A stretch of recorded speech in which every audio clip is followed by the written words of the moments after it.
एक ही दिन में फी तोला सोना 21,100 रुपए महंगा।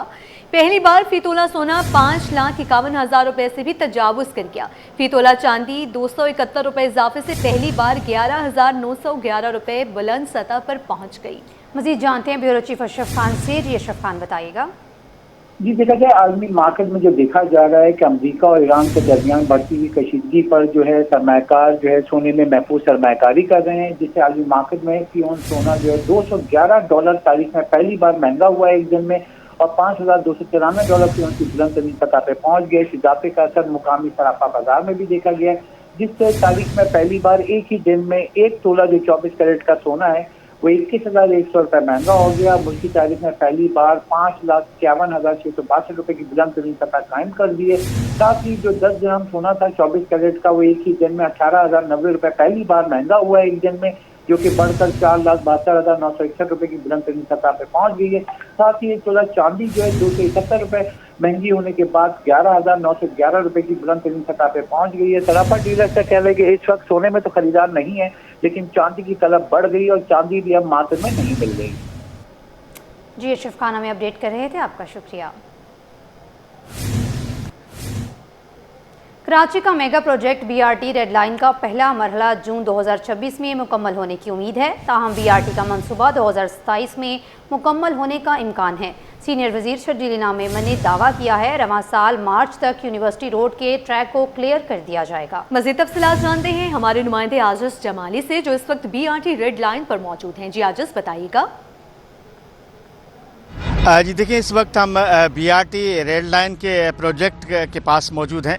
निपा चौरंगी के करीब यहाँ पे ये आपको नज़र आ रहा होगा मेरकब में काम चल रहा है। चूँकि कुछ अरसे के लिए बीआरटी रेल लाइन का काम रुक गया था, जो कि दोबारा शुरू हो चुका है। इसमें एक ब्रीफिंग दी गई है सीनियर सूबाई वज़ीर शर्जील इनाम मेमन को। उन्होंने आज बीआरटी रेल लाइन के मंसूबे का दौरा किया। इस ब्रीफिंग में बताया गया है कि मार्च तक यूनिवर्सिटी रोड को क्लियर कर दिया जाएगा, ताकि जो ट्रैफिक की रवानी है वो मुतासिर ना हो सके। लेकिन इस ब्रीफिंग के जो बोर्ड लगाया गया है, जो तफसीलात हैं, उसमें ये लिखा हुआ है कि 2022 को शुरू होने वाला ये मंसूबा पहले तो 24 में मुकम्मल होना था, फिर 25 में, अब कहा जा रहा है कि जून 2026 से दिसंबर 2026 तक मुकम्मल हो जाएगा। लेकिन मैंने सीनियर सूबाई वज़ीर शर्जील इनाम मेमन से ये सवाल पूछा कि ये मंसूबा कब तक मुकम्मल होगा, तो उन्होंने बताया कि अभी इसमें बहुत सारे कंपोनेंट जो है इसके शुरू होने हैं, तो ये मंसूबा जून 2026 तक मुकम्मल नहीं होगा, अभी इसमें साल 1.5 साल लग सकता है। ये कहना था सीनियर सूबाई वज़ीर शर्जील इनाम मेमन का। इसका मतलब ये हुआ कि ये बीआरटी रेड लाइन जो है अब 2026 में नहीं बल्कि 2027 में मुकम्मल होने का इम्कान है, और उम्मीद ज़ाहिर की जा रही है कि 2027 में ये मुकम्मल होगा। उसके साथ साथ उसका बायोगैस प्लांट लगना है, उसके मुख्तलिफ स्टेशंस बनने हैं, ये मरहला भी अभी बाकी है। बीआरटी रेड लाइन जो कि कराची के शहरियों के लिए ट्रैफिक के हवाले से एक बहुत बड़ा अज़ाब बना हुआ है। ट्रैफिक की रवानी गुज़श्ता कई सालों से मुतासर है, और यूनिवर्सिटी रोड जो है वो तकरीबन उजड़ चुका है। लेकिन अब सीनियर सूबाई वज़ीर शर्जील इनाम मेमन ने ये उम्मीद दिलाई है, चूँकि काम रुका इसलिए था कि डॉलर का रेट बढ़ गया था, और ठेकेदार कंपनी जो थी उसका मुतालबा था कि इसकी लागत बढ़ाई जाए, और सिंध हुकूमत जो है वो लागत बढ़ाने के लिए तैयार नहीं था। लेकिन अब ये फ़ैसला सिंध काबीना ने कर लिया है कि इसकी लागत में इजाफ़ा होगा, और जो इजाफी रकम होगी वो सिंध हुकूमत भरेगी। लिहाजा उसके बाद कॉन्ट्रैक्टर को राज़ी किया गया और उसने दोबारा काम शुरू कर दिया। कई अरसे से ये काम रुका हुआ था। तो बहरहाल 2027 तक कराची के शहरी उम्मीद लगा कर बैठ जाए, खुदा मंसूबा मुकम्मल हो जाए। नासरिन, तबाहल गुल प्लाजा चारों तरफ से सील, शहर की फिजा 12वें रोज भी सोगवार। मजीद 2 जहांबाग अफराद की शनाख्त नमाज जनाजा अदा कर दी गई। तर्जुमान ईदी के मुताबिक 26 मैयतें वर्सा के हवाले की गई हैं। जहांबाग अफराद के लवाहिकीन के लिए माली इमदाद का भी आगाज। महकमे खजाना ने 80 चेक तैयार किए। तहकीकात कमेटी एक बार फिर गुल प्लाजा का दौरा करेगी। गुल प्लाजा के एतराफ कारोबारी मराकज बंद होने से दुकानदारों को शदीद मुश्किलात का सामना है। मज़ीद तफसीलात जानते हैं सलमान सलीम से। जी सलमान, बताइएगा क्या अपडेट्स हैं?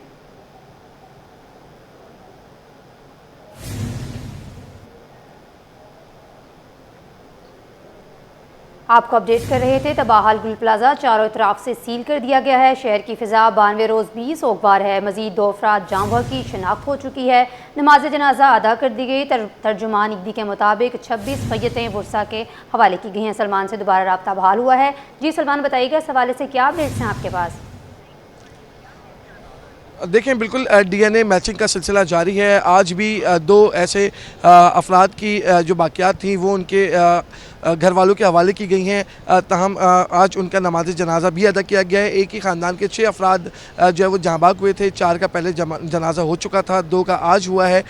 इसी तरह जो है वो डीएनए सैंपलिंग का सिलसिला जारी है। गुल प्लाजा की बात करते हैं तो एतलाफ़ की दुकानों को भी सील किया गया है। गुल तिजारा जो कि गुल प्लाजा के बिल्कुल बराबर में मॉल कायम है, उसको भी आर्जी तौल के ऊपर जो है वो बंद किया गया है। उसके जो दुकानदार हैं वो हमारे साथ मौजूद हैं। बताइएगा कि आप लोगों को क्या मुश्किलात का सामना है और इंतज़ामिया क्या कह रही है आप लोगों को? देखिए, मेरी तो कोई इंतज़ामिया वाला तो बात करने को तैयार नहीं है, और यकीन करें मैं एक औरत होकर आज निकली हूँ। मुझे मुश्किल से यहाँ पर निकलना पड़ा है क्योंकि यहाँ पर कोई काम हो ही नहीं रहा। रोज़ाना हमें यही कहा जा रहा है कि 2 दिन बाद आपकी शॉप्स खुल जाएंगी, 2 दिन बाद खुल जाएंगी। अब जो हमें नई बात पता चली है वो ये पता चली है कि जो गुल प्लाजा के बराबर में जो भी हिस्सा मुतासर हुआ है वो कह रहे हैं कि जब तक यहाँ का मलबा नहीं उठेगा हम लोग ओपन नहीं करेंगे। मतलब गुल तिजारा जब तक बंद रहेगा। और यहाँ पर 4 रोज़ हो गए, 4 रोज़ से एक ईंट भी किसी ने नहीं उठाई है। तो आप मुझे ये बताएं ना कि यहाँ पर जब काम ही नहीं हो रहा तो गुल तिजारा ओपन कैसे होगा? हम क्या पूरा महीना बगैर तनख्वाहों के, बगैर सैलरियों के, बगैर कमाए हम लोग अपना पूरा महीने का गुजारा कैसे करेंगे? और चले हम तो जैसे जैसे कर भी लेंगे, अल्लाह का शुक्र है हम कर लेंगे, लेकिन आप यहाँ पर गरीब आवाम के बारे में सोचें जिनके रोज़ का यहाँ पर है। जो राइडर्स यहाँ पर काम करते हैं, जो राइडर्स का यहाँ पर काम है, वो रोज़ का कमा रहे हैं। आप सोच रहे हैं वो रोज़ के कमाने वाले, उनके घरों में चूल्हे जलेंगे? आप लोग ये सोचें, खुदा आप लोग सब मिल इसको आज फौरी तौर पर इसको ओपन करवाएं। ये रातों रात करवाएं। 1200 से ऊपर अपडेट कर रहे हैं नाज़रीन आपको। तबाहाल गुल प्लाजा चारों तरफ से सील कर दिया गया है। शहर की फ़िज़ा 12वें रोज़ भी सोगवार है। मज़ीद 2 जाँबाग अफराद की शनाख्त भी कर ली गई। नमाज जनाजा अदा कर दी गई है। तर्जुमान ईदी के मुताबिक 26 मैयतें वर्सा के हवाले की गई। ये अब गुल तिजारा ओपन हो जाना चाहिए। यहाँ पे बहुत दिन हो गए। आप मैम ये बताइएगा कि आप लोग यहाँ के दुकानदार हैं, यकीनी तौर के ऊपर आप लोगों को काफ़ी मुश्किलात का सामना भी करना पड़ रहा होगा। इंतज़ामिया तो कोई जवाब नहीं दे रही है, काम भी हम देख रहे हैं कि 3-4 रोज़ से बंद है। तो क्या कहेंगी किस तरह जो है वो सारा निज़ाम चलेगा? और मॉल अगर मज़ीद 2-3 दिन या एक हफ़्ता नहीं खुलते तो फिर क्या एक्शन होगा आप लोगों का? सर, मॉल मज़ीद 2-4 दिन अगर ना खुले, मैं तो कहती हूँ अगर एक दिन भी नहीं खुलता तो यहाँ तो हमारा बहुत ज़्यादा नुकसान है। पहली बात तो हमारे पास ठीक है, यहाँ पे बहुत जो सामना हुआ हम उसमें बहुत शरीक है, हमें दिल से अफसोस है इस चीज़ों का। नज़र में तो ये लोग तो शायद अभी भी कहीं ना कहीं सेटल डाउन हो गए, कहीं ना कहीं से ऑनलाइन कर रहे हैं, कुछ ना कुछ कर रहे हैं। हम तो उससे भी चले गए ना, हमारे पास तो कुछ भी नहीं है आगे पीछे, और ना हमें कोई रिलायबल आंसर मिल रहा है। वहाँ पहुँचते तो वहाँ की इंतज़ामिया हमें भगा देती है, आप लोग जाएँ यहाँ से। तो हम लोग भाई यहाँ पे आप पे करते हैं।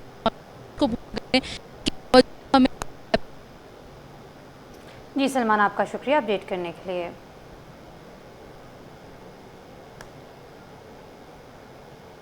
गुल प्लाजा में आग बच्चे की वजह से लगी। कमिश्नर कराची और एडिशनल आईजी ने हतमी तहकीकाती रिपोर्ट तैयार कर ली। ग्राउंड फ्लोर पर मौजूद बच्चे के हाथों फूलों की दुकान में आग लगी। आग तेज़ी से फैली और एयर कंडीशन के डक्ट्स की तरफ फैली। आतिशबाजी से 79 अमवात हुई। ज़्यादा हलाकतें मेज़ 9 फ्लोर पर हुई। आग रात 10:15 में लगी। 10:26 पर फायर ब्रिगेड को इत्तला मिली। पहला फायर टेंडर 11 मिनट के अंदर पहुंचा। रेस्क्यू अमला 10:53 पर आया। रिपोर्ट में मुतासरीन एनी शाहिदीन रेस्क्यू काम से मुतालिक मालूमात भी दर्ज हैं। अपडेट कर रहे हैं आपको। गुल प्लाजा में आग बच्चे की वजह से लगी है। कमिश्नर कराची और एडिशनल आईजी ने हतमी तहकीकाती रिपोर्ट तैयार कर ली है। तहकीकाती रिपोर्ट के हवाले से मज़ीद तफसीलात जाने के शुएब मुख्तार से। जी शुएब, आगाह कीजिएगा। जी बिल्कुल सानिया, गुल प्लाजा की हतमी तहकीकाती रिपोर्ट जो है कमिश्नर कराची ने तैयार कर ली है। एडिशनल आईजी कराची की तश्कील करदा कमेटी के साथ मिलकर कमिश्नर कराची ने जो है तहकीकाती रिपोर्ट जो है वो तैयार की है। कमिश्नर कराची तहकीकाती रिपोर्ट जो है वज़ीर आला सिंध को जो है वो पेश करेंगे। तहकीकाती रिपोर्ट में आग लगने की वजूहात, आग बुझाने का वक्त व दीगर तफसीलात जो है वो शामिल हैं। रिपोर्ट में मुतासरीन, ऐनी शाहिदीन और रेस्क्यू काम से मुतालिक हासिल मालूमात जो है वो शामिल की गई हैं। गुल प्लाजा में आतिशज़दगी का वाक़या जो है जो रिपोर्ट हुआ था 10:15 पर रिपोर्ट हुआ था। रात 10:26 पर फायर ब्रिगेड को जो है गुल प्लाजा में आतिशज़दगी की इत्तला मिली थी। पहला फायर टेंडर जो है वो 11 मिनट के अंदर जो है वो गुल प्लाजा में पहुंचा था। जब 10:37 पर जो है वो फायर टेंडर गुल प्लाजा जो है वो पहुंचा था, जबकि डिप्टी कमिश्नर ज़िला जुनूबी जो है 10:30 बजे गुल प्लाजा में पहुंचे थे। रिपोर्ट के मुताबिक ग्राउंड फ्लोर पर मौजूद बच्चे के हाथों फ्लावर शॉप में जो है वो आग लगी थी। आग तेज़ी से फैली और एयर कंडीशन के डकेट्स की तरफ जो है फैली। आग से 79 अफराद की जो है अमवात हुई, जबकि जो है वो ज़्यादातर हमने देखा कि अमवात जो है वो सामने आई है। एक दुकान से जो है वो 25 से 30 अफराद की जो है वो बाक़ियात जो है मिली। 79 अफराद जो है सानिया गुल प्लाजा में जो है वो शहीद हुए हैं। इस ज़म्न में जो है कमिश्नर कराची की जानिब से बाकायदा तौर पर तहकीकाती रिपोर्ट जो है वो तैयार कर ली गई है। हतमी ये तहकीकाती रिपोर्ट है जो कमिश्नर कराची वज़ीर आला सिंध मुराद अली शाह को पेश करेंगे। ठीक है शुएब मुख्तार, आपका शुक्रिया। यहाँ हमको बताएं, बल्दिया उस्मा कराची ने नाज़माबाद फायर स्टेशन को शहीद फायर फाइटर फुरकान के नाम से मंसूब कर दिया है। ये इकदाम मेयर कराची बैरिस्टर मुर्तज़ा वहाब की हिदायत पर किया गया। फायर फाइटर फुरकान गुल प्लाजा में आग बुझाने के दौरान अपनी जान का निजराना पेश कर गए थे। मेयर कराची ने शहीद फुरकान के अहले खाना के लिए माली इमदाद का भी ऐलान किया है, जबकि उन्हें सिविल एजाज़ात से नवाजने का फैसला भी किया गया है।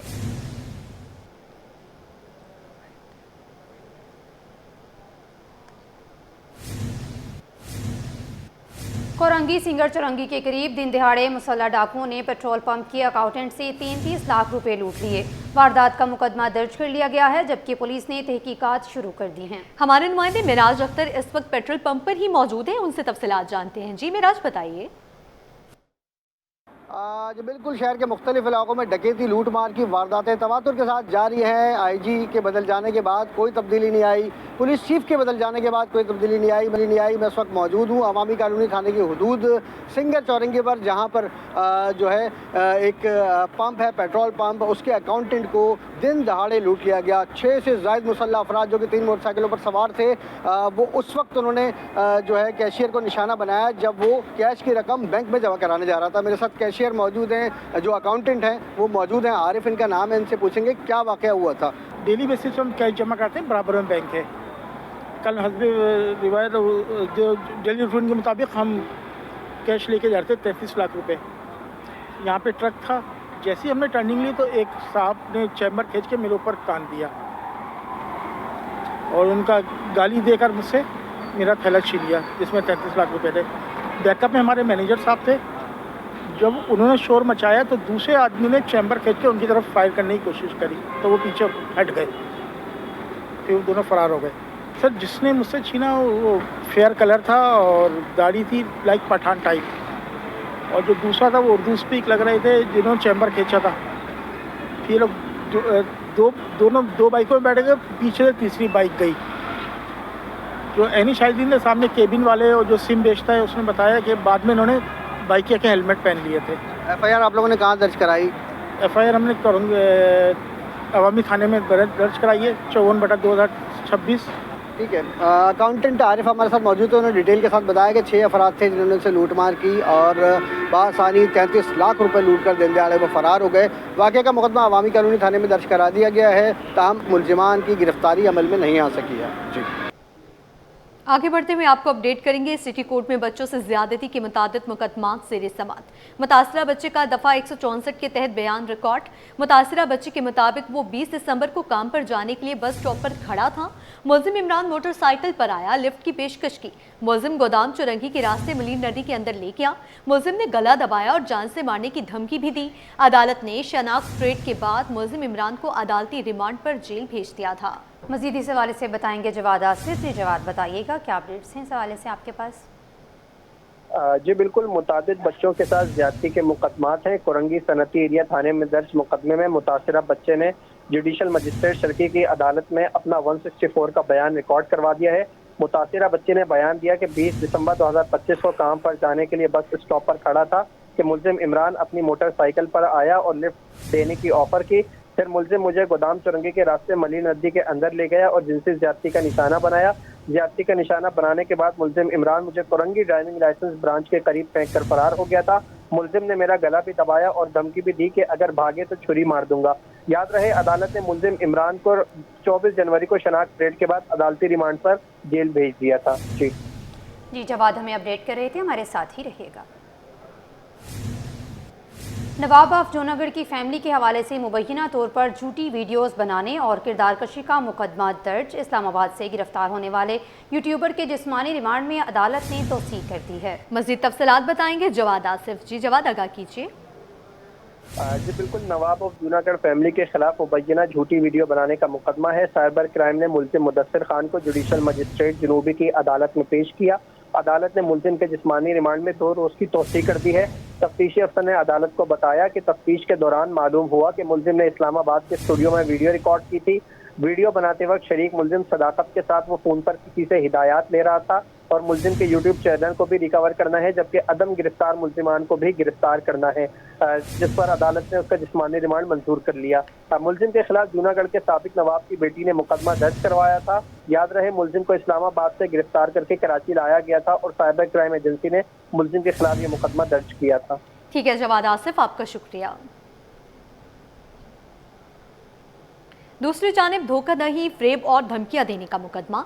जुडिशल मजिस्ट्रेट शर्की की अदालत में केस की समाअत हुई। वकील मुद्दई की मुलजिमान की बरियत की दरखास्त की मुखालिफत अदालत ने आइंदा समाअत पर तफ्तीशी अफसर को ज़ाती हैसियत में तलब कर लिया। मज़ीद तफसीलात से आगाह करेंगे जवाद आसिफ। जी जवाद, बताइएगा। जी बिल्कुल, धोखाधड़ी, फ्रॉड, फरेब और धमकियां देने का मुकदमा है। सिविल जज और जुडिशल मजिस्ट्रेट शर्की की अदालत में केस की समाअत हुई।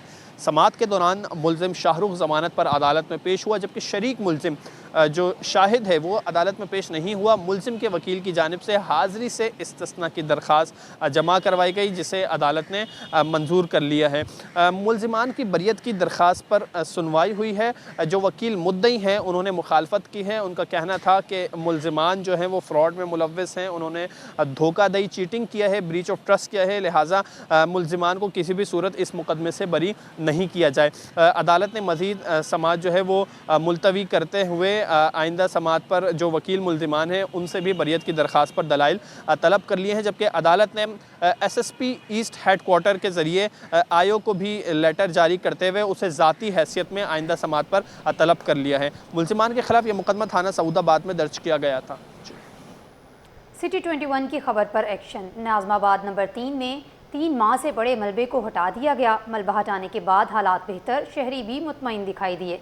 कहते हैं कि 3 माह कबल पानी की पाइपलाइन डाली गई थी। आमदोरफ्त में शदीद मुश्किल का सामना था। सड़क खुदाई के बाद मलबे का ढेर बनी हुई थी। रिहायशियों ने इंतजामिया से मुकम्मल सड़क की तामीर की अपील कर दी है। मजीद जानते हैं रिमशा इस्माइल से। जी रिमशा, बताइए। आज बिल्कुल सिटी 21 की खबर पर एक्शन। कराची में जहां सड़कें तबाह हाल थी उस हवाले से अपडेट जो है वो हमारी जारी रहती है। ये कराची का इलाका नाज़माबाद नंबर 3 है, जहां पर जो है कुछ वक्त पहले जो है 3 माह पहले जो है वो यहाँ पर पानी की पाइपलाइन डालने के लिए जो है खुदाई की गई, लेकिन इसको भरा नहीं गया। उसके बाद जो है इलाका मकीनों को बड़ी मुश्किलात का सामना करना पड़ा। लेकिन अब आप देख सकते हैं, मैं अपने कैमरामैन से कहूँगी कि पीछे जो है वो सड़क के जो ऊपर मलबा मौजूद था उसको हटा दिया गया है और ये तरक्याती काम जो है वो जारी है। इससे रिहायशियों को क्या मुश्किलात का सामना करना पड़ता था और अब मजीद क्या सड़क तामीर करवाने के लिए उन्होंने कोई दरख्वास्त लिखी है, उनसे बात करते हैं। मुझे बताएगा कब से जो है आपको ये मलबा यहाँ पर पड़ा हुआ था, कितनी मुश्किलात का सामना करना पड़ा? ये 3 माह से यहाँ पे इन्होंने जमात का ऑफिस है, उनके यहाँ पानी नहीं आता था, उन्होंने अपने लिए पानी के लिए लाइन डाली, उसमें हमें भी दी। और उसकी वजह से 3 माह से हम लोग जलील और ख्वार हो रहे हैं। जमात काम कर रही है मगर इसका तरीक़ेकार गलत है कि खोद खोद के डाल रहे हैं और उसको बना नहीं है। भाई आप एक टुकड़ा खोदें, उसको बना दें, फिर आगे चले जाएं। एक टुकड़ा खोदें, उसको बनाएं, आगे चले जाएं। पूरे नाज़ाबाद का बेड़ा गर्क करके दिया हुआ। यहाँ खानदानी लोग रहते थे और हम जलील और ख्वार हो रहे हैं। मुश्किल होता है जब इस तरह की खुदाई कर दी जाती है, उसको भरा नहीं जाता, फिर रहायशियों को कितना मुश्किल। यहाँ इस तरह से होता है कि ज़ईफ औरतें, ज़ईफ नमाजी बेचारे उल्टी सीधी रोड, वो ऊंची नीची, कोई गिर रहा है, किसी को चोट, बाइक पे बच्चे जा रहे हैं स्कूल के, सबको चोटें लग रही हैं, गिर रहे हैं, कोई तकलीफ का किसी को एहसास ही नहीं है। सड़क की तामीर के लिए कोई दरख्वास्त की? बहुत दरखास्त दी है, बहुत बोला है, और ये नाजिम, नाइब नाजिम और ये सब जमात इस्लामी के तीनों हैं, और ये चाहें तो एक दिन में बन सकता है मगर नहीं। बिल्कुल, रहायशियों का यही कहना है कि इस मलबा तो हटा दिया गया लेकिन सड़क को भी बनवाया जाए ताकि ये गुजरने में आमदोरफ्त में जो है वो आसानी हो सके। जी, यहाँ आपको बताएं, मैट्रिक बोर्ड में स्टूडेंट वीक का आज आखिरी रोज़ है, जहां तलबा के दरमियान मिली नगमों के मुकाबले मुनक्किद किए गए हैं। इंतजामिया के मुताबिक आइंदा दिनों में तलबा की सलाहियतों को मजीद निखारने के लिए स्टीम मुकाबलों का भी इनेकाद किया जाएगा। इस मौके पर बोर्ड चेयरमैन ने यूनिफॉर्म असेसमेंट से मुताल्लिक भी गुफ्तगू की। मजीद इस हवाले से जानते हैं अपनी नुमाइंदा राबेल सदीद से। जी राबेल, बताइएगा। जी बिल्कुल, देखिए आज स्टूडेंट वीक का आखिरी रोज़ था और इस वक्त हमारे साथ chairman matric board Ghulam Hussain सुबह साहब मौजूद हैं। इनसे थोड़ी सी तफसीलात ले लेते हैं कि स्टूडेंट वीक जो है वो आज आखिरी रोज़ था। सर, ये भी बता दिएगा कि स्टूडेंट वीक का आज आखिरी रोज़ था, किस तरह का मुकाबला आप लोगों ने देखा और कितने स्कूल के बच्चों ने जो है वो इसमें पार्टिसिपेट किया, साथ ही आइंदा आने वाले दिनों में कौन कौन से मुकाबले या कौन कौन सी चीज़ें जो है वो आप लोग मुनक्किद करने वाले हैं? असल में स्टूडेंट वीक का हमारा मकसद ये था कि बच्चों को जो स्कूल एनवायरनमेंट से बाहर निकाल के एक्स्ट्रा करिकुलर एक्टिविटीज़ में एंगेज करें, उनको उनका कॉन्फिडेंस भी हमें जो है डेवलप करना था और उनके जो रिफ्लेक्शंस है, थाट हैं, वो क्या सोचते हैं बच्चे, किस तरह देखना चाहते हैं अपने एकेडमिक एनवायरनमेंट को, साइंस में क्या किस तरह सीखना चाहते हैं, तो वो भी हमें मालूम हो जाता है। ओवरऑल ये बेटर एकेडमिक एनहांसमेंट इन एकेडमिक एनवायरनमेंट में हमें बहुत फ़ायदा होगा और जो परफॉर्मेंस है बच्चों की उसमें मुझे बहुत एक मिली है, कॉन्फिडेंस मिला है कि हमारे बच्चे जो हैं वो रोशन मुस्तकबिल, ताबनाक मुस्तकबिल को इंश्योर करने के लिए उनके पास जज्बा भी हैं। ज़रूरत इस चीज़ की है हम उनको एक माहौल दें, एनवायरनमेंट दें, इंस्ट्रक्शन दें और ऐसी तरबियत करें कि वो थिंकिंग डेवलप करें, अपने माइंड को ट्रेन करें थिंकिंग के लिए। सिर्फ ऐसे नहीं कि इम्तिहान में मुझे A1 ग्रेड लेना है और सब्जेक्ट की knowledge and competency and skills में देखूं तो वो बिल्कुल नहीं है। इस तरह हम ज़्यादा डायनामिक एंड प्रॉस्परस नेशन नहीं बन सकेंगे। हमें सेल्फ रिलायंट नेशन बनना है, अपने शोल्डर्स पे रिस्पॉन्सिबिलिटी रख के वो करेंगे। हमारे नौजवान बच्चे, उनको हम सपोर्ट करेंगे बेहतर इम्तिहान के साथ। जी बिल्कुल, जैसा कि आपने देखा हमारे साथ chairman matric board Ghulam Hussain सुबह साहब मौजूद थे और उनका यही कहना था कि स्टूडेंट वीक के हवाले से उनका बताना था कि स्टूडेंट वीक का आखिरी रोज़ था और साथ ही साथ उन्होंने ये भी बताया कि आइंदा आने वाले दिनों में जो है वो स्टेम मुकाबलों का भी इनेकाद किया जाएगा और मज़ीद जो है वो इनिशिएटिव भी जो है वो अपनाए जाएंगे ताकि बच्चों को निसाबी सरगर्मियों के साथ साथ हम निसाबी सरगर्मियों में भी जो है वो ज़्यादातर उनको फ़ायदा हासिल हो सके। जी उधर आपको खबर दें, वज़ीर-ए-आज़म यूथ प्रोग्राम के तहत कल से होनहार तलबा में मुफ्त लैपटॉप तकसीम किए जाएंगे। NED यूनिवर्सिटी में लैपटॉप मेरिट की बुनियाद पर तकसीम होंगे, जिसके बाद सिंध की दीगर जामियात में भी ये सिलसिला शुरू किया जाएगा। मज़ीद जानते हैं अपने नुमाइंदे मोहम्मद खुर्शीद रहमानी से, जो इस वक्त प्रोग्राम कोऑर्डिनेटर के साथ मौजूद हैं। जी बताइएगा। जी नाज़रीन, हम इस वक्त मौजूद हैं मुस्लिम लीग नून कारज़र हाउस में और मेरे साथ मौजूद हैं वज़ीर-ए-आज़म पाकिस्तान के यूथ प्रोग्राम की कोऑर्डिनेटर फ़ाज़ शफ़ीक साहब। इनसे गुफ्तगू करेंगे कि अब ये नौजवानों को, अब वो मरहला आ गया है कि अब नौजवानों को लैपटॉप तकसीम करने का मरहला अब आन पहुंचा है। 20,000 नौजवानों को मेरिट की बुनियाद पर जो है वो लैपटॉप्स दिए जाएंगे। सिंध की 8 यूनिवर्सिटी है, कराची समेत सिंध की 8 यूनिवर्सिटीज़ हैं। ये उन तमाम नौजवानों के लिए खुशखबरी है जो तालीम के मैदान में आगे बढ़ना चाहते हैं, तो वज़ीर-ए-आज़म पाकिस्तान उनके शाना बशाना साथ हैं। गुफ्तगू करेंगे फ़ाज़ शफ़ीक से। फ़ाज़ भाई, बहुत शुक्रिया, नौजवानों के लिए खुशखबरी का मरहला आन पहुँचा है, क्या कहेंगे इस मौके पर? अल्लाह का बहुत बहुत शुक्र है और अल्हम्दुलिल्लाह कि PMLN की गवर्नमेंट ने हमेशा से अपने नौजवानों की हैंड होल्डिंग की है पूरे पाकिस्तान के। और शहबाज शरीफ साहब जो कि इस वक्त प्राइम मिनिस्टर हैं, वो 10 साल जब चीफ़ मिनिस्टर रहे तो उन्होंने नौजवानों को बेपनाह अपॉर्चुनिटीज़ दी। उनके साथ जो कैबिनेट थी, राना मशहूद साहब जो कि इस वक्त चेयरमैन हैं, और उन्होंने यूथ मिनिस्टर थे, एजुकेशन मिनिस्टर थे, बहुत सारी अपॉर्चुनिटीज़ दी और अल्हम्दुलिल्लाह जो कि पूरी दुनिया में रिकग्नाइज़ कराई जाती हैं।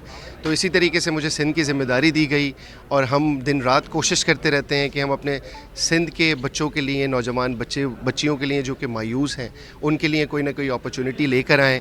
तो अल्लाह का शुक्र है कि फ़र्स्ट फेज़ स्टार्ट होने जा रहा है, जो कि कल NIT यूनिवर्सिटी में 29 जनवरी को हमने पहला प्रोग्राम रखा है, जिसमें बच्चों को लैपटॉप डिस्ट्रीब्यूशन किया जाएगा। ये हाई अचीवर्स बच्चों को दे रहे हैं जो कि मेरिट के ऊपर 100% मेरिट के ऊपर कोई कंप्रोमाइज़ नहीं है। तो इसी तरीके से 8 सिंध की यूनिवर्सिटीज़ में हम डिस्ट्रीब्यूशन करेंगे और 33 यूनिवर्सिटीज़ हैं सिंध की, जिनमें से बच्चे सेलेक्ट हुए हैं। इन 8 यूनिवर्सिटीज़ में उनको बुला के लैपटॉप्स दिए जाएंगे और वज़ीर-ए-आज़म पाकिस्तान मोहम्मद शहबाज शरीफ अगले महीने इंशाअल्लाह ताला कराची आ रहे हैं, जो कि कायद-ए-आज़म के मज़ार पे अपने हाथ से बच्चियों को लैपटॉप्स भी देंगे, लोन्स भी देंगे। तो there are many opportunities. Prime minister digital youth hub को डाउनलोड करें, लोन भी है, स्कॉलरशिप्स भी हैं, इंटर्नशिप भी हैं, टेक्निकल वोकेशनल ट्रेनिंग्स भी हैं, स्पोर्ट्स भी है और बहुत सारे मौके आपके लिए मौजूद हैं। तो stay tune with the prime minister digital youth hub on get opportunities. ये थे फाज शफीक जो हमसे गुफ्तगू कर रहे थे। नौजवानों को मायूस नहीं होना है, वज़ीर-ए-आज़म पाकिस्तान नौजवानों के साथ हैं और प्राइम मिनिस्टर यूथ जो डिजिटल हब है उसको डाउनलोड कीजिए और मुख्तलिफ उसमें मौके नौजवानों के लिए रखे गए हैं। उसमें इंटर्नशिप प्रोग्राम है, आसान अक्सर पर लोन है, easy to everyone laptop scheme है। इसके अलावा 75 लाख का जो कर्ज़ है वो भी नौजवानों को दिया जा रहा है। इन तमाम चीज़ों से फ़वाइद हासिल कर सकते हैं आप प्राइम मिनिस्टर यूथ प्रोग्राम की जो डिजिटल एप्लीकेशन है उसको डाउनलोड करके, और कल से ये लैपटॉप की तकसीम का सिलसिला शुरू हो जाए।